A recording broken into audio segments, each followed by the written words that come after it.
ဒီနေ့ကတော့21ရက်9လ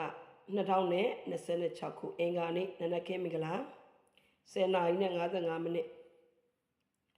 နန်းနဲ့နဂမနဲ့စားရဲပါနန်းနဲ့နဂမနဲ့စားရဲပါညောင်မင်းသားကနဂမင်းကြီးနဲ့မောင်နှမသုံးပေါ်တို့အားတဲ့နော်ကျုပ်ကတိုင်တယ်ပြီးတော့မှအကူကြီးတောင်းခံတယ်ပေါ့တကယ်လို့အကူကြီးတောင်းခံတဲ့အခါမှာနဂမင်းကြီးတို့ကလည်းဟိုဘက်ကနေမေတ္တာပို့ပေးတာပေါ့နော်ချမ်းသာပါစေချမ်းသာပါစေကျမ်းမာပါစေလားချမ်းသာတော့မှာကျမ်းမာတော့မှာလို့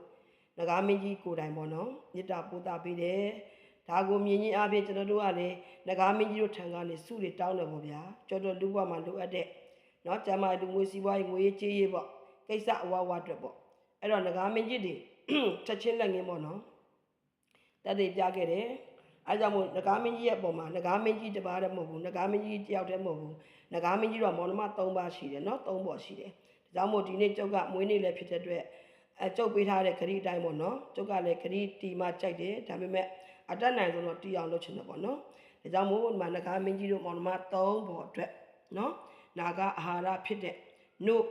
နော်နို့3ဘူးရဲ့နော်ပေါင်မုတ်အဲ့တော့ဒါနပြုပါတယ်ငွေနေ့မင်္ဂလာဒါနဖြစ်ပါစေဒါကြောင့်မို့ညောင်မင်းသားကနဂမင်းကြီးနဲ့မောင်နှမ3ပေါ်တို့တည်တဲ့ကျွန်တော်တို့ရဲ့အင်းငင်းချမ်းသာတိတ်ရှင်အောင်တနန်းနော်အဘဝိဇ္ဇာကြီးများတနန်းဖြစ်တဲ့အတွက်ကြွားရောက်ပြီးတော့အဘဓမ္မခွင့်တောင်းတာတယ်နော်လာခဲ့ပါကြွားခဲ့ပါလာခဲ့ပါအယောက်ကလေး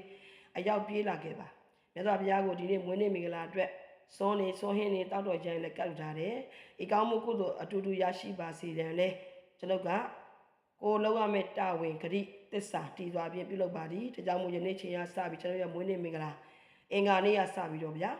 ကျွန်တော်တို့လူဘဝမှာလိုအပ်တဲ့ကျမ်းမာရေးလူမှုစီးပွားရေးဘာသာရေးငွေရေးကြေးရေးပေါ့အနောက်ရှက်အတားစီမရှိ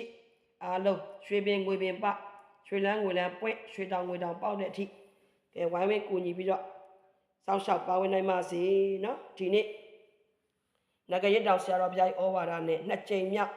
တရဏဂုံ8400တောင်ထပ်မံပြီးပူဇော်မှာဖြစ်ပါတယ်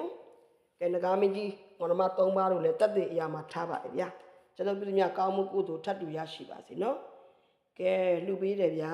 နော်လှူပေးပါတယ်လှူပေးပါတယ်ဒီနေ့21ရက်ဖြစ်ပါတယ်နော်ကဲကြွနိုင်ပါစေဗျာတိသာထင်ရှားအလူခံပေးပါနော်ဝမ်းမြောက်ဝမ်းသာတာဝန်ချေသောခရီးတည်သောသစ္စာရှိသောသူဖြစ်ရပါလို့ဤတဲ့မိတွေငြိမ်းနေတယ်မိတွေပြတ်နေတယ်ဗျကျမ်းမှာချမ်းသာပါတရဏဂုံပူဇော်လိုက်ပါအောင်မယ်